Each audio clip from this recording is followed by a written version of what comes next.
Oi, gente, tudo bem? O convidado de hoje é formado em Direito, é presidente da Juventude Nacional do Partido Democratas e recentemente foi nomeado secretário estadual de Infraestrutura e Obras.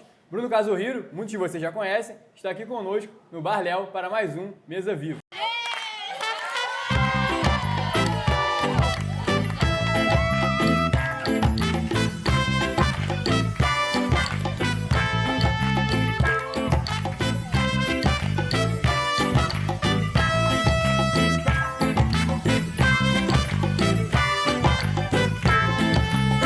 Secretário, uma pergunta que a gente sempre faz para políticos quando vem aqui é como iniciou a trajetória na política partidária e tudo mais. Queria que você contasse um pouco para a gente. Agora você está secretário de obras, mas você tem um passado a contar para a gente. Perfeito. Bom, em primeiro lugar, agradeço muito o convite. Fico honrado de poder, a minha primeira entrevista ser para o Diário do Rio. Eu que participei de diversas atividades do Diário do Rio, dei entrevista. Mediou debate aqui? Mediei debate, escrevi artigos, em diversos momentos tive com vocês no dia a dia, lá na redação do Diário. Então, assim, fico muito feliz de poder estar agora nessa posição aqui, não especificamente no cargo que eu ocupo, mas poder ter chegado num posto onde eu tenho a honra de ser entrevistado pelo Diário do Rio. Então, fico muito honrado. Olha, eu comecei na política, eu era muito jovem, eu tinha 19 anos, hoje eu tenho 31.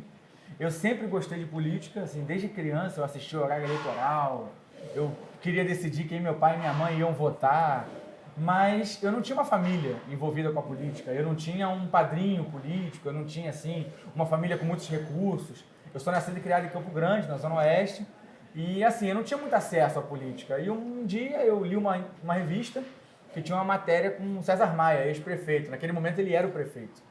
E eu li na entrevista que não só ele, César Maia, respondia os e-mails dele pessoalmente, mas também que ele tinha um grupo de jovens que trabalhava junto com ele. E eu pensei, eu gosto do cara, gosto de política, vou mandar um e-mail para ele. Aí, para minha surpresa, ele não só respondeu o meu e-mail, como ele me convidou para almoçar.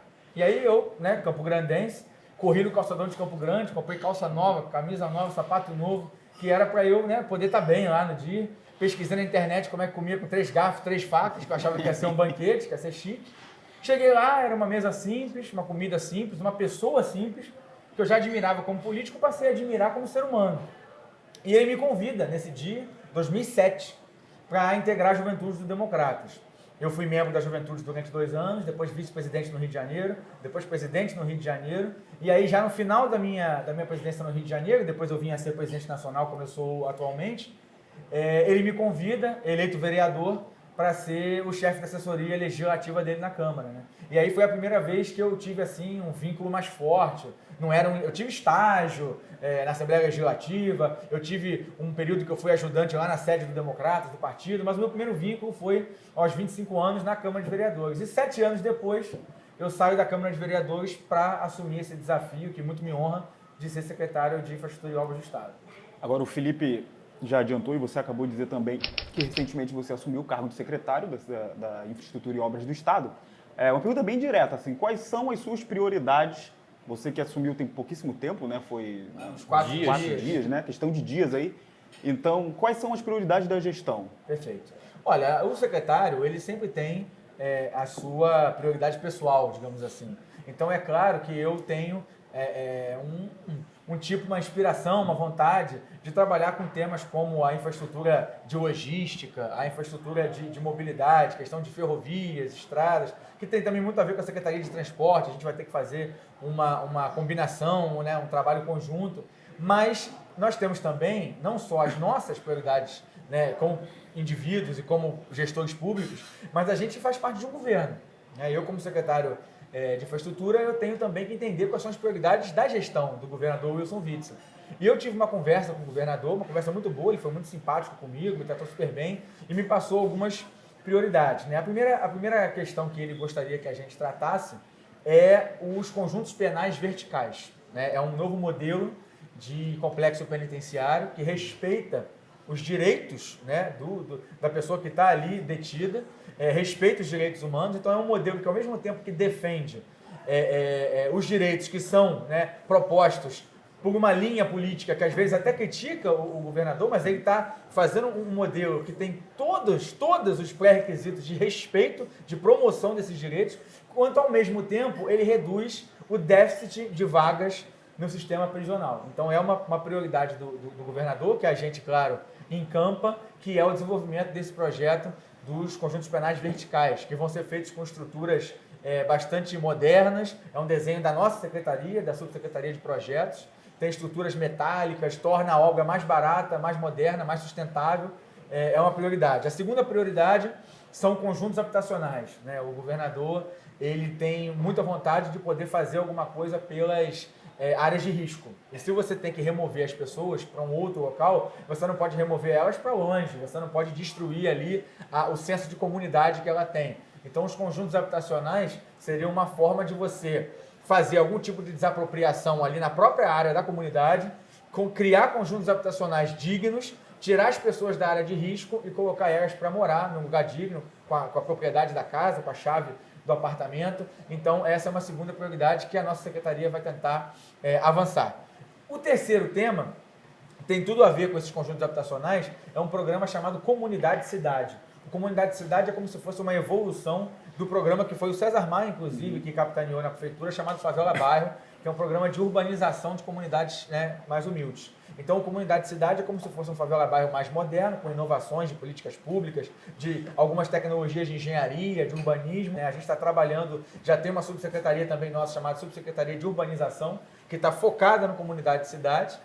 E o Comunidade Cidade é como se fosse o carro-chefe do programa de urbanização e de construção para o governo de um programa que combina, né, segurança pública e desenvolvimento social. Porque ao mesmo tempo que você facilita o acesso à comunidade, ao mesmo tempo que você dá mais dignidade às pessoas que vivem ali, ao mesmo tempo que você dá saneamento básico, tratamento de esgoto, água limpa para quem vive ali, também você fazer essa urbanização, transformando a comunidade num bairro integrado à cidade, facilita o patrulhamento, facilita não ser uma trincheira, né, para quadrilhas. Então, são coisas integradas e, como vocês podem ver, todos esses três programas, eles têm pontos de contato, né? A urbanização de comunidades, os conjuntos habitacionais e os conjuntos penais verticais. Para finalizar, eu tive uma conversa com o secretário de Turismo, o secretário Otávio Leite, que é um grande secretário, e o secretário Otávio Leite, ele tem uma prioridade que se mistura, né, com a Secretaria de Infraestrutura, que é a conclusão das obras do Museu da Imagem do Som, o MIS, que fica na praia de Copacabana. É um projeto antigo já, as obras estão nesse momento paralisadas, existem questões jurídicas, questões orçamentárias, e ele me pediu, né, pessoalmente, que eu tentasse agora, como secretário, dar andamento a essa demanda. E o governador, ouvindo o pedido do secretário Otávio Leite, reforçou que eu deveria também procurar dar andamento nisso. Então essas seriam aí, de início, nesses 4 dias que eu estou ali fazendo dezenas de reuniões e me integrando no assunto, são as prioridades que eu poderia dizer. E quando começam esses trabalhos, de fato, colocar em prática? O Comunidade Cidade, que é o carro-chefe, ele tem uma parceria interessante com a SEDAI, né? Porque, na verdade, o que acontece? Você tem o chão, né, o solo ali, do solo ali para baixo, né, da superfície para baixo, todo o trabalho de saneamento, de entrega de água, de coleta de esgoto, é feito pela SEDAI. E a SEDAI já tem R$1 bilhão em caixa, para a Rocinha especificamente, e vai fazer esse investimento ali na Rocinha gerando. A partir do momento que estiver pronto o que está no subsolo, é que a Secretaria de Infraestrutura, claro que a gente vai estar fazendo a obra do subsolo, dando consultoria, acompanhando junto com a SEDAI. Mas depois que a SEDAI termina essa parte do subsolo, a gente começa a fazer as partes das estruturas. Os conjuntos habitacionais, a gente está começando a fazer o mapeamento dessas remoções. E depois, com isso feito, as pessoas saindo das áreas de risco, claro, só irão sair quando tiver uma casa para morar. Então, você tem um mapeamento para saber o quantitativo. Chegando ao quantitativo, você vai fazer o planejamento de quantas unidades são necessárias, de quais áreas você vai poder retirar. O MIS, né, o Museu da Imagem do Som, a obra já existe, já foi construída grande parte. Eu acho que já está aí, salvo engano, em 85% de conclusão, faltam 15%, e a maioria dos problemas são problemas jurídicos, porque como a obra foi feita em governos anteriores, que tiveram, como vocês todos sabem, problemas com a justiça, essas obras foram paralisadas. A gente precisa primeiro resolver embrólios jurídicos para depois retomar essa obra. E no caso dos conjuntos penais verticais, existe já um projeto de fazer o piloto, o primeiro, em Jericinó, que é onde já há complexos penitenciários. Estão sendo estudados os terrenos onde poderão ser feitos esses conjuntos penais. e existe uma necessidade de uma legislação na Câmara de Vereadores, que foi onde eu trabalhei por 7 anos, vou poder até ajudar muito nisso, na questão do gabarito, né? O gabarito é a altura permitida para imóveis na região. Então a gente precisa aprovar uma lei na Câmara de Vereadores, alterar o gabarito ali naquela região, para que a região possa comportar o complexo vertical. A partir da aprovação dessa lei, o projeto já está pronto, aí é ter o recurso e começar a obra. Entendi. E sim, para as pessoas entenderem um pouco, e para você também se explicar um pouco, qual é exatamente a função da sua secretaria? Porque as pessoas têm aquela visão mais superficial, que é fazer obra, mas... Não. A secretaria, claro que ela faz obra, né? Mas na prática, a secretaria ela tem funções diversas. A primeira é que é a nossa secretaria que é responsável pelos trabalhos de engenharia e arquitetura. Ou seja, nós projetamos as obras que vão ser feitas. Esse é o primeiro ponto. A gente primeiro vai conversar com todas as outras secretarias. As outras secretarias do governo, na prática, são nossos clientes. A gente escuta as demandas dele. Por exemplo, tem que fazer uma escola. A gente vai ter que entender qual é o processo pedagógico que aquela escola vai seguir. Vai ter que ter uma sala multiuso, vai ter que ter uma sala para artes marciais, vai ter que ter uma sala de informática. Só sabendo qual é o planejamento da Secretaria de Educação é que a gente vai poder saber que tipo de projeto arquitetônico vai ser feito para construir aquela escola. Mediante a concepção do projeto e depois o cálculo da estrutura, né? Se comporta, se a parede aguenta, quantos andares da engenharia, que é feito pela Subsecretaria de Projetos, a partir daí é que isso pode ser construído. Da mesma forma em projetos de urbanização, da mesma forma em contenções de encostas, por exemplo, o Rio de Janeiro sempre tem problemas com chuvas, a região serrana também, tem diversos projetos de contenção de encosta, que a gente primeiro tem que fazer o projeto para saber as características da encosta, fazer uma análise geológica, a gente tem geólogos, a gente tem diversos profissionais geotécnicos para fazer essa análise, para depois fazer o projeto. Só com o projeto pronto é que você vai construir. E aí, quando você for construir, a gente tem duas alternativas. A gente tem uma empresa de obras públicas, que é uma empresa estadual, que chama-se EMOP, EMOP, EMOP, e você tem a possibilidade de fazer uma licitação e contratar uma empresa privada, né? A gente está tentando, no máximo possível, utilizar a EMOP. Primeiro porque é uma empresa pública onde a gente pode ter mais controle sobre o orçamento, sobre o processo, sobre aditivos ao contrato que venham a ser necessários. A gente tem um controle maior, uma fiscalização maior e uma transparência maior. Então, quanto mais puder ser feito com a EMOP, melhor. E segundo, que sai mais barato. Porque se os profissionais já são nossos, já são do estado do Rio de Janeiro, você não precisa contratar uma empresa que também vai ter que, além de pagar o seu serviço, a sua expertise, ainda vai ter que pagar a sua mão de obra. No caso da EMOP, a gente já tem um quantitativo de mão de obra em algumas funções. Nós não temos uma quantidade enorme de profissionais como algumas empresas de construção civil têm. Mas a gente tem, para pequenos reparos, por exemplo, a reforma de um posto de saúde. A EMOP tem toda a condição de fazer essa reforma. Agora, secretário, como é que se deu, queria que você contasse um pouco dos bastidores, como é que foi a articulação para você assumir, ser nomeado para esse cargo, e como tem sido esses primeiros dias de trabalho? Você já falou aqui que está fazendo uma série de reuniões e tal, e como tem sido essas reuniões, o que você está sentindo do ambiente tal, da secretaria? Perfeito. E realmente é muito trabalho, dá para ver que você está toda hora no telefone aqui, antes de entrar no ar, você está no telefone. É bastante trabalho. Bom, as negociações... eu vou ser muito franco aqui, é uma característica minha, eu sou muito sincero. Você teve uma negociação entre o governador Wilson Witzel e a sua equipe e o Democratas do Estado do Rio de Janeiro. E o Democratas do Estado do Rio de Janeiro tomou a decisão por maioria, com o apoio da sua bancada de deputados estaduais e dos seus prefeitos, não temos o prefeito da capital, mas temos prefeitos no interior do estado, decidiram por aceitar dar seguimento a essa negociação. Depois que essa negociação avançou, se chegou a um denominador comum e a gente concluiu que seria oferecida para o Democratas a Secretaria de Infraestrutura e Obras, o Democratas internamente fez um debate sobre quem seria o nome para ser o secretário e eu, honrosamente, fui escolhido. Presidente Nacional da Juventude, como eu já disse, assessor do ex-prefeito César Maia durante 7 anos, entenderam, e eu agradeço, que estava capacitado para a missão, né? Tenho o meu conteúdo acadêmico, tenho a minha experiência política, eles acham que eu sou um quadro político do partido que pode ser uma aposta para o futuro, então decidiram que eu seria o secretário, eu agradeci muito ao partido e fui escolhido. Depois disso, foram apenas os trâmites burocráticos da nomeação.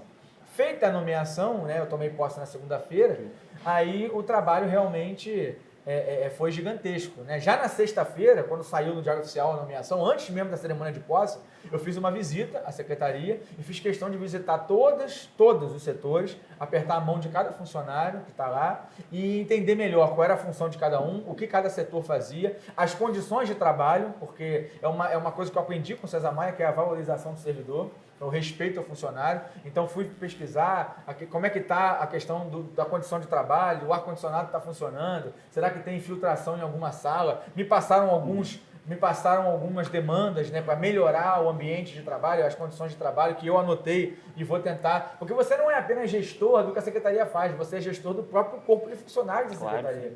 Então, é como se numa empresa, né, você fosse não só o presidente da empresa que trata com os clientes e vende o produto. Você tem que se preocupar também com os seus trabalhadores, seus funcionários. Então, eu fiz tudo isso logo na sexta-feira. Na segunda-feira, eu tomei posse e as pessoas me perguntaram onde é que era o jantar de comemoração. E eu disse que não ia ter jantar de comemoração porque eu ia direto da posse para a secretaria trabalhar. E aí, chegando na secretaria, já na noite de segunda-feira, eu estava decidindo qual ia ser a minha equipe, né, o meu núcleo duro de trabalho inicial e já resolvendo as primeiras nomeações para que eu pudesse trabalhar com pessoas técnicas ao meu lado que me dessem suporte. Terça-feira e quarta-feira, somando com a segunda-feira de noite, eu fiz aproximadamente 15 reuniões. Reuni todos os subsecretários, todos os superintendentes, o financeiro, o setor de licitações, o próprio gabinete do secretário, que tem funcionários que eu herdo, né, da gestão anterior, para entender o que cada um fazia, quais eram as prioridades de cada setor. E acho assim, modéstia à parte, acho que o pessoal gostou, né, de ver uma pessoa com dinâmica, com vontade de trabalhar e com disposição de entender quais são as demandas das pessoas que trabalham ali. O Bruno falou de segunda, terça, quarta, só para vocês entenderem, está sendo gravado na quinta-feira esse Mesa Viva, então ele está no ritmo, tá na correria. Estou entre uma reunião e outra aqui gravando para o Diário do Rio. Secretário, a secretaria que você assumiu na política, a gente sabe que muitas vezes obra é o grande problema, que é onde dá mais corrupção, onde acontecem as coisas mais erradas no meio político. O que fazer para ser diferente na sua gestão, para que essas coisas não aconteçam, para que o problema não se repita? Ótima pergunta. Em primeiro lugar, o governo Wilson Witzel, desde que começou a gestão, ele editou diversos decretos que exigem transparência, exigem metas concretas, exigem justificativas para aditivos de contratos, exigem diversos mecanismos de controle, inclusive questões de transparência virtual, onde o próprio cidadão pode acessar pela internet. Então, assim, no português claro, a gestão do governador Witzel, ela implementou diversas medidas que cercam bastante as possibilidades de irregularidade. Você vai limitando as margens, né, que as pessoas que estejam mal intencionadas queiram utilizar. Além disso, a gente tem hoje na Secretaria de Infraestrutura um quadro técnico na área de licitações, na área de contratos, na área financeira, completamente nova. Não são pessoas que são da gestão anterior. A gente tem pessoas novas, comprometidas com um trabalho sério, com um trabalho com transparência, ético, competente. Então, assim, é um quadro técnico que eu achei, inclusive, muito bom. Achei que tive sorte. Entrei numa secretaria que tem um quadro técnico muito qualificado e também eu fui perguntando a cada um, olha, poxa, quando foi a sua entrada aqui, qual é a sua formação? Então existem mecanismos de controle, órgãos de controle internos da própria secretaria, além da legislação que foi implementada para fazer esse controle. Além disso, nós temos hoje um órgão de controle externo. A Procuradoria-Geral do Estado, ela tem uma sala, toda uma estrutura dentro da nossa própria secretaria, onde um órgão externo, que é a Procuradoria-Geral do Estado, fiscaliza todas as coisas que nós fazemos, contratos, projetos, prioridades, tudo que eles já fiscalizaram também passa pelo Tribunal de Contas do Estado, então também existe essa fiscalização. Então, assim, existem diversos mecanismos. Agora, eu, pessoalmente, acho o seguinte, palavra o vento leva. Eu acho que a gente tem que mostrar atitude. Portanto, o que eu posso me comprometer com o espectador do Diário do Rio, com o povo do Rio de Janeiro, é que de minha parte, além de todos esses mecanismos, né, da minha caneta, né, não será assinado nenhum tipo de contrato irregular, não será assinado nenhuma licitação que esteja com sobrepreço. Eu tenho um compromisso de ética, um compromisso de retidão que eu assumi na minha posse e que eu tenho toda a pretensão de cumprir. Agora, secretário, como é que assumir uma pasta tão importante como a Secretaria de Infraestrutura e Obras em um momento de crise orçamentária do Estado? Como é que é para fazer, você está falando dessa série de projetos que vocês querem pôr em prática e tal, Como é que se faz isso? Como é que se desenvolve estratégia para poder driblar a falta de verba? Olha, o primeiro ponto é a falta de recurso. E eu aqui ainda dificulto mais ainda a sua própria pergunta. Você, além da falta de recurso, você tem o regime de recuperação fiscal. Sim. Onde o Rio de Janeiro, além de não ter recurso, ele não pode pegar empréstimo. Então, se torna realmente complicado. Você precisa ter criatividade, capacidade de gestão e precisa ter prioridade. Se você deixar o recurso se espalhar por diferentes projetos ao mesmo tempo, nenhum deles vai chegar no final. Você vai acabar fazendo tudo pela metade. Então, o que eu acho que é, em primeiro lugar, priorizar. Né? Você tem que escolher quais são as prioridades, você vai ter recurso para aquilo ali, as outras coisas, infelizmente, você vai ter que deixar para o segundo momento.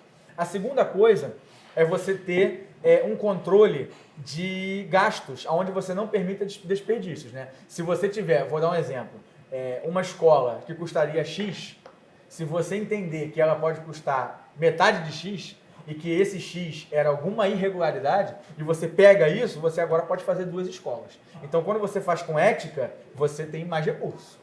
Terceira coisa, estão sendo desenvolvidos lá projetos de estruturas modulares. A Subsecretaria de Projetos desenvolveu uma linha, né, uma tecnologia arquitetônica, onde você tem estruturas modulares e metálicas na junção, onde você pode fazer o seguinte: toda essa tecnologia pode ser usada para montar uma escola, mas também serve adaptando para um grupamento dos bombeiros, serve adaptando para o distrito policial, que é uma nova ideia de juntar a delegacia com o batalhão.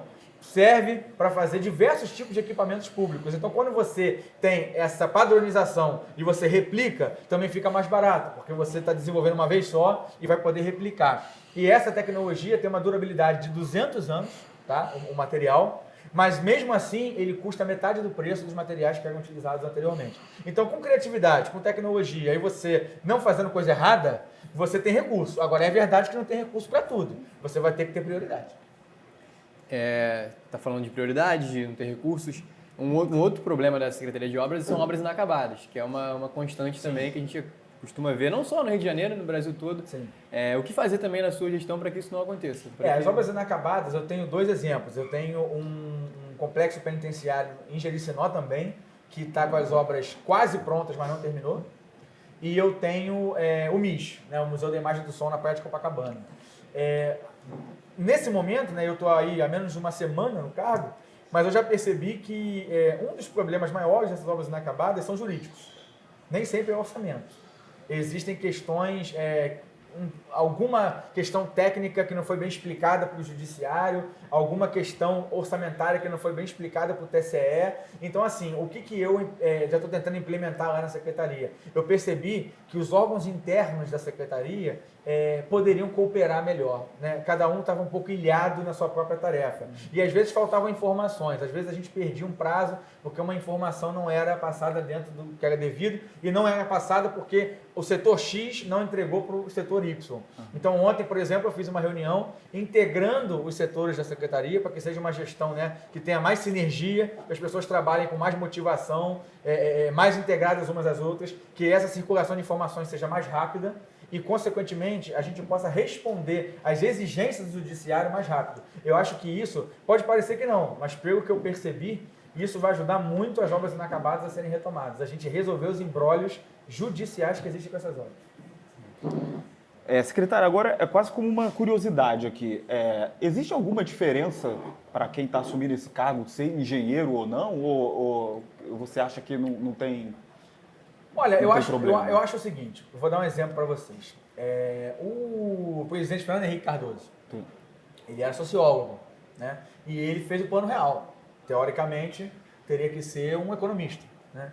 O ministro José Serra, né? Ele era economista e ele foi ministro da Saúde, né? Criou genéricos, medicamentos genéricos. Vamos para o outro lado agora, o presidente Lula, né? Tem muita gente que elogia a gestão do presidente Lula, e o presidente Lula era uma pessoa com pouco estudo. Então eu acho assim, é claro que nós temos que ter engenheiros da melhor qualidade na Secretaria de Infraestrutura, mas não necessariamente precisa ser o secretário. Eu acho que, como eu coloquei aqui para vocês, você vai gerir projetos, você vai integrar diferentes setores dentro da mesma secretaria, você vai fazer negociações políticas com prefeitos, com outros secretários, você vai estar em reuniões com o governador defendendo as suas prioridades, e todas essas habilidades não são habilidades específicas de um engenheiro, são habilidades de um bom gestor.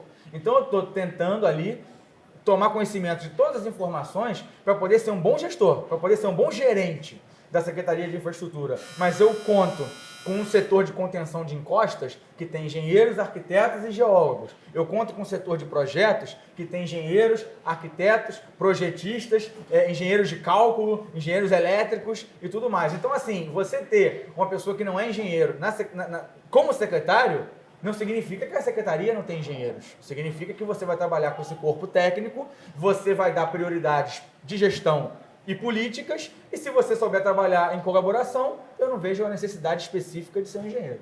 Perfeito. Secretário, você já foi candidato a deputado, foi citado como pré-candidato a prefeito e agora está secretário de Infraestruturas e Obras. É verdade. Você pensa, já deu para ver que você está bem focado na secretaria agora, mas você pensa em mais para frente voltar, disputar uma eleição, tentar uma candidatura? Olha, eu não tenho nesse momento pretensões de ser candidato nas eleições de 2020. Eu acho que se eu aceitei esse desafio de gerir a Secretaria de Infraestrutura e Obras, eu não poderia entrar agora, em novembro de 2019, porque eu não sei se o nosso espectador tem essa informação, mas eu vou dar essa informação.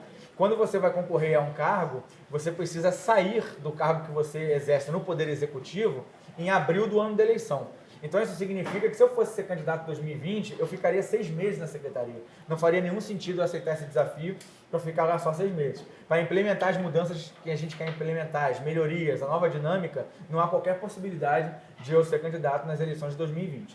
Já nas eleições de 2022, eu não vou descartar a possibilidade, mas eu sinceramente, eu não quero ser hipócrita, eu não vou aqui dizer que não e depois pode ser que chegue lá na frente e eu decida ser candidato. Então assim, sendo muito franco com o nosso espectador, existe a possibilidade, mas vai depender de alguns fatores, vai depender do andamento do meu trabalho, se eu estiver satisfeito com aquilo que eu já atingi, vai depender do cenário político, eu também não posso ir para uma aventura depois de estar ocupando uma secretaria tão relevante. Vai depender da população, se vai haver um clamor das pessoas que trabalham comigo, que gostam de mim, da minha família, de que acham que eu posso enfrentar esse desafio das urnas novamente. Então, assim, 2020 está totalmente descartado. 2022 vai depender do cenário, faltam 3 anos, eu não tenho como precisar agora. Secretário, você falou da valorização do quadro técnico do servidor. Qual é a sua estratégia para fazer a secretaria funcionar bem com a contribuição desses trabalhadores? Em primeiro lugar, vale ressaltar que isso é uma escola do César Maia, né? Eu aprendi muito com ele com relação a valorizar o servidor público, com relação a entender que o funcionalismo é seu parceiro, é seu aliado na entrega de resultado para a população. A minha mãe é atualmente servidora do Estado, meu pai foi servidor do Estado, então assim, não poderia ser diferente. Na minha vida, eu vi a importância do servidor e acho que tem que valorizar. Às vezes as pessoas pensam que a valorização do servidor está nas coisas mais complexas, como salário apenas, gratificações, e você dá um benefício. Mas, na verdade, tem coisas muito pequenas. Por exemplo, eu estava visitando a secretaria, conhecendo as instalações, e 2 funcionárias disseram, poxa, a gente ficou 2 semanas sem ar-condicionado. Rio de Janeiro, é uma cidade bastante quente. Vocês, por exemplo, na redação do Diário do Rio, imagina como é que seria vocês produzirem as matérias sem ar-condicionado, né? Seria complicado. Então, assim, você pensar nas questões mais básicas do servidor também é valorizar. Alguns vieram conversar comigo, eu não sei se o nosso espectador sabe, mas a Secretaria de Infraestrutura ela não fica no centro do Rio, ela fica em São Cristóvão, embaixo de uma alça ali da linha vermelha. Então as pessoas falaram, poxa, secretário, depois de 7 horas da noite fica complicado sair da secretaria. Eu estou em contato com a Polícia Militar para ter uma patrulha, pelo menos nos horários de entrada e saída, para poder aumentar a segurança dos nossos funcionários. Estou vendo também a possibilidade de ter um carro que faça um trajeto ida e volta constante, nos momentos de entrada e saída, conectando com a estação do metrô de São Cristóvão. Poderia ajudar a chegada dos funcionários, eles até chegariam mais rápido ao trabalho, poderia até aumentar a eficiência. São detalhes, né, que você precisa estar atento para ser o gestor daquele grupo de pessoas. E claro que existem as questões mais importantes, como é o caso da remuneração, e tem uma coisa que eu aprendi com o César Maia, que é a rehierarquização. A hierarquização, basicamente, né, você não pode fazer a mesma função que o outro e ganhar menos. Pessoas que fazem funções iguais tem que ganhar igual, uma questão de valorização. Não pode uma indicação política estar acima da meritocracia, de uma gestão meritória dentro da secretaria, de acordo com o que a pessoa produz, com o comprometimento dela. E, em segundo lugar, não pode uma função mais complexa ganhar menos do que uma pessoa que exerce uma função menos complexa. Mais uma vez, você não pode misturar a política, né? O fulano é uma pessoa que é muito influente aqui dentro, você tem que respeitar a qualificação técnica, o mérito profissional daquelas pessoas. E eu acho que com essa hierarquização e com uma sinergia maior dos setores da secretaria, eu acho que a gente vai estar respeitando de forma bem produtiva o servidor. Eu acho que na medida em que é uma secretaria que trata de projetos arquitetônicos, que trata de contenção de encostas, que lida com vidas humanas, se você não tiver o servidor técnico motivado, você não vai fazer o mesmo trabalho. Secretário, sobre as indicações políticas, a gente sabe que numa secretaria, no cargo como você ocupa agora, existe indicação política. Como é que você está lidando com isso? Até onde é bom, até onde tem que cortar? Como é que está sendo para você? Olha, eu mesmo me enquadro, né? Eu sou uma indicação política. Meu partido me indicou para ser secretário estadual. Agora, eu acredito que a indicação política, ela é legítima. O que não pode acontecer é ser uma indicação de uma pessoa que não tem a capacitação para realizar a função. Então, assim, fiz minha graduação em Direito na UFRJ, fiz meu mestrado em Ciência Política na UERJ, estou fazendo a minha pós-graduação em Gestão Pública pela Cândido Mendes. Então, assim, eu me qualifiquei para poder realizar o trabalho. Da mesma forma, lá na Secretaria, a gente tem um quadro bastante técnico, que é feito por diversos engenheiros, arquitetos, geólogos, pessoas da área de finanças que lidam com licitações, com contratos, com convênios. Tem pessoas, inclusive, que são especificamente capacitadas em sistemas de internet que tratam dos convênios federais. Além de você entender do convênio, você tem que entender como funciona o sistema, né? Você tem que ser capacitado para isso. Então, se for uma indicação política, mas de uma pessoa que tem condições de fazer um bom trabalho pela população, eu não vejo problema. Agora, eu vejo problema, sim, no cabide de emprego, né? Que é uma expressão que a população usa muito, que é você colocar pessoas que não têm a qualificação apenas porque são amigas, né, são parceiras, são colegas. Aí realmente é uma coisa que atrapalha, né, o andamento do trabalho técnico da secretaria. Bom, vamos mudar os rumos dessa prosa agora aqui, porque a gente vai falar de coisas mais leves, né? Por favor. Falando muito sobre política, que é sempre importante, evidentemente. Sim, claro. Mas o que o Bruno Casuhiro, e aí, quando não está na função de secretário, imagino que você nunca desligue, né, da função, enfim. Mas o que o Bruno Casuhiro... Minha família gostaria que eu desligasse mais da função de secretário, mas eu não consigo. Não consegue, né? O que o Bruno Casuhiro gosta de fazer nas horas vagas? Diz ele que já fez mais de 1000 gols, né? Já fiz mais de 1000 gols. É uma pergunta mais leve, né? Mas eu tô pesado. Então, assim, quando eu era mais leve, eu lá em Campo Grande, né? Onde eu nasci e me criei, eu jogava num time de futebol amador chamado HBFC. E esse HBFC tinha as súmulas, né? Eles anotavam sempre que eram feitos gols pelo time. E ao longo de 5 anos, os gols foram sendo anotados e eu atingi a histórica marca, né? Pô, em 5 anos?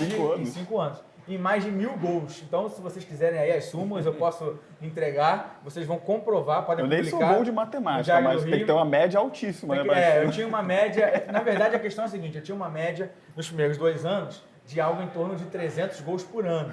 E depois, nos outros 3 anos, a média caiu na medida em que a minha barriga foi aumentando. É quase um gol por dia, cara. Não, mas é porque no dia que tinha o futebol, a gente jogava coisa de 5 partidas. 10 ou 2. E eles iam anotando e, na medida em que eu era um bom artilheiro, eu cheguei ao número de... Achei que era só no jogo contra. Aí, contando peladão assim, é mole fazer. Contando peladão. No jogo contra, eu devo ter aí uma marca de uns 70 gols apenas, desses 1000. Aí cai um pouquinho, né? Era decisivo, né? Cai bastante. Jogador de treino. E vem cá, e fora o futebol, você... Fora o futebol, bom, dentro do futebol eu sou vascaíno, né? Eu costumo ir aos jogos do Vasco em São Januário, costumo assistir os jogos na televisão, quando eu não vou ao estádio ou quando está jogando fora. É um sofrimento, né? Na maioria das vezes. Era para ser um assunto mais leve agora. Mas eu acho até que o Vasco esse ano está bem. Vanderlei Luxemburgo fez um bom trabalho. Você que está nos assistindo, hoje é quinta-feira, ontem à noite foi Vasco e Flamengo 4x4. 4x4. O Vasco jogou de uma forma guerreira, enfrentou o Flamengo aberto, mergulhou, né? Então acho que não é um ano triste pro vascaíno, não. Bom, assisto o Netflix. Agora eu assinei um outro serviço da Amazon Prime. Fico vendo lá as séries, né? Quando eu quero me distrair, eu assisto séries. Eu acho que fora isso eu não tenho feito muita coisa não, sabe? Só trabalhado. Mas a família cobra, né? Poxa, vamos visitar o tio fulano, poxa, vamos viajar para não sei aonde. Quem sabe depois que eu me aclimatar melhor na secretaria, as coisas estejam andando mais azeitadas, eu possa ter mais tempo livre. Ainda nessa questão que o Altair perguntou, da sua vida fora da política, mas um pouco mais para trás. Como é que foi a sua infância em Campo Grande, a juventude? Você falou dos seus estudos, sua formação, conta um pouco dessa sua trajetória. Cara, em Campo Grande era o seguinte, eu morava num condomínio que tinha 3 prédios, né, 3 blocos, e as minhas amizades eram os meus vizinhos, as pessoas que, né, moravam ali naqueles blocos. E os amigos da turma do colégio. Eu estudava no colégio MV1, é uma rede, né? Acho que fechou faz pouco tempo, mas tinha não sei se fechou ou está para fechar, mas tinha na época uma unidade em Campo Grande, de frente para o calçadão. Eu estudava ali, né, de manhã. De tarde, a minha mãe pagava com o salário dela de professora do estado a mensalidade da cultura inglesa. Aí eu fazia meu cursinho de inglês, terças e quintas. E fora esses momentos, cara, eu tava ou jogando bola na quadra do condomínio, ou tava jogando aquele jogo de tabuleiro, o War. Eu adorava aquele jogo de tabuleiro, o War. Jogava horas e horas e horas com os amigos. Ou estava em casa, vidrado na tela da televisão, jogando meu Nintendo 64, no qual eu jogava... como é que é o nome? Star Wars Racer. Jogava Mega Man. Pô, Mega Man. Pokémon Stadium. Era bom Pokémon Stadium. Mario Kart. Era bom também. E jogava GoldenEye 007. E aí a tela dividia em 4. E quando você matava o cara olhando a tela dele, né, ele queria vir dar porrada em você, porque você só podia olhar pra tua tela. Mas a tela era a tela da televisão. Não tinha como não olhar. Então, basicamente, a minha vida era essa. E aí, quando eu passei pra faculdade, eu já jovem, aí eu passei a pegar o trem todo dia, para ir para o centro, para estudar. Aí minha vida começou a mudar. E aí, nos anos seguintes, é que eu entrei na política. Agora, Bruno Casuhiro, para quem você não tira o chapéu? A gente tem que lembrar aqui, evidentemente, que o Bruno Casuhiro é um grande imitador, né? Imita uma série de personalidades aí da televisão, da música, enfim. Olha, um grande Entre elas o Raul Gil. Por isso o gancho aqui. Mas vocês disseram que era um tema leve, né? Raul Gil não é um tema leve. Mas eu acho que, assim, você que é espectador do Diário do Rio, eu aqui, posição de secretário, tô com broche aqui de secretário, mandaram colocar o broche de secretário. Eu não posso fazer aqui uma imitação, né? Fica feio e tal. Mas se você quiser ver uma imitação minha de algum artista do Brasil, coloque nos comentários. Bota lá, olha, eu gostaria de ver o secretário imitando o artista tal. Se eu conseguir... Aí ele manda no direct pra você. Eu mando no direct, né? E você promete não publicar para não fazer... vou no direct some, para não fazer chacota do secretário. Mas o Raul Gil é uma das imitações que eu gosto de fazer. E, bom, para quem não tira o chapéu? Cara, eu não tiro o chapéu para muita coisa, mas se eu tivesse que escolher nesse momento... Uma coisa para eu não tirar o chapéu seria a polarização da política brasileira. Eu acho que a gente está radicalizado demais, as pessoas estão brigando, as pessoas estão rompendo amizade, as pessoas estão brigando dentro da família por causa de política, estão se agredindo verbalmente no Facebook, estão criando robôs e fakes para atacar as pessoas, tanto de um lado quanto do outro. Eu não estou defendendo nenhum lado aqui, é uma coisa que acontece de ambas as vertentes, e eu acho que isso de nenhuma forma é positivo para a nossa sociedade. Eu acho que temas complexos, a infraestrutura do Estado, por exemplo, que eu estou lá trabalhando nisso agora, são temas que têm que ser aprofundados, e isso você só pode aprofundar se você dialogar. Se você for brigar, xingar, insultar, você nunca vai aprofundar, e se você não aprofundar, você não vai chegar a lugar nenhum. Ótimo. Sim. Para fechar, antes do nosso papo reto, quais são os planos futuros, objetivos daqui para frente agora?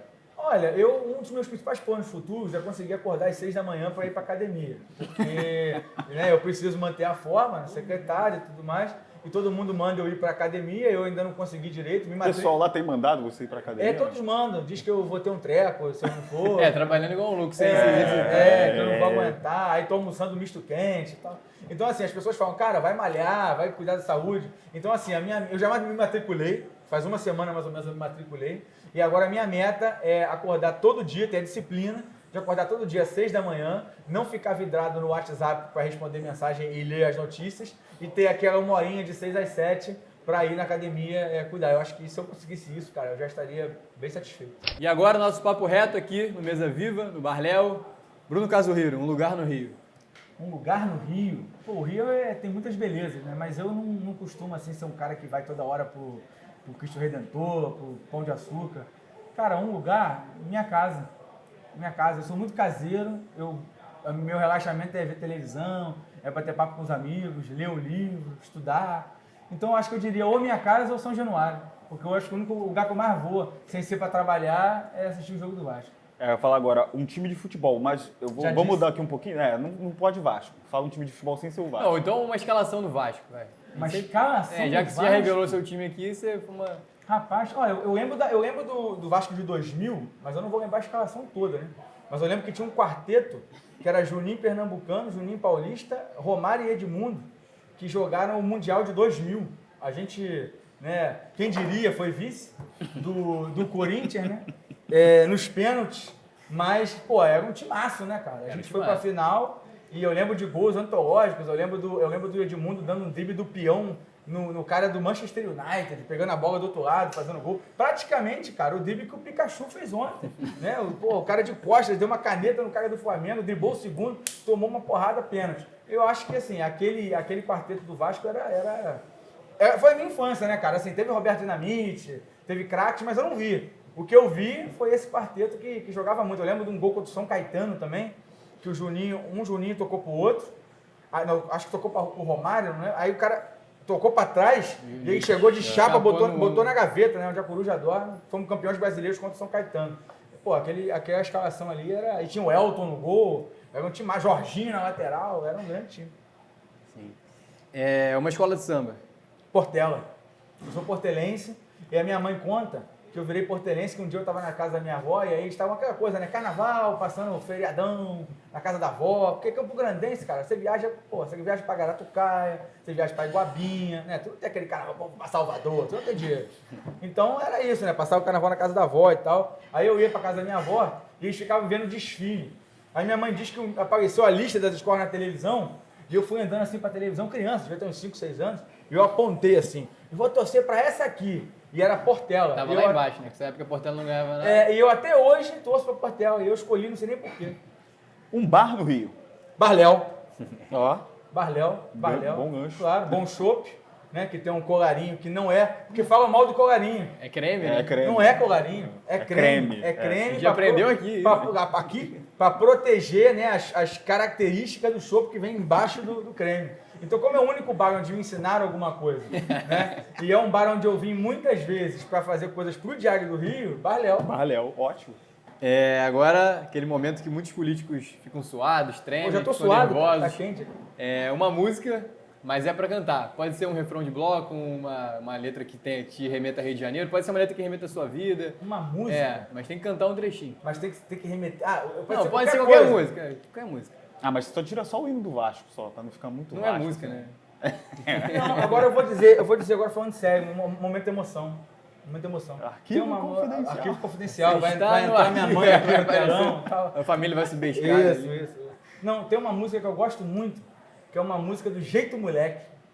E que eu lembrei dessa música quando eu fui nomeado secretário. Sério mesmo. Porque o Jeito Moleque, o vocalista, não sei se foi ele que escreveu a letra e tal, mas ele tinha uma namorada, ele amava ela, e ele queria ser pagodeiro. E o pai dela proibiu ele de casar com ela, porque ele ia ser pagodeiro. E dizia pra ele, você não pode casar com a minha filha, você não vai chegar a lugar nenhum, você é pagodeiro. E ela terminou o namoro com ele. E aí ele ficou muito triste, claro, mas quando ele fez sucesso, aí ele não era um pagodeiro qualquer, ele era o cara do Jeito Moleque, fez sucesso, ganhou muito dinheiro, virou uma profissão, né? E aí ele fez uma música dizendo assim, pô, eu cheguei lá e tal. E eu me sensibilizo e me comparo, porque quando eu dizia que eu queria fazer política, as pessoas diziam que todo mundo que estava na política era bandido. E eu tô aí há 12 anos e nunca entrou um real de dinheiro público no meu bolso.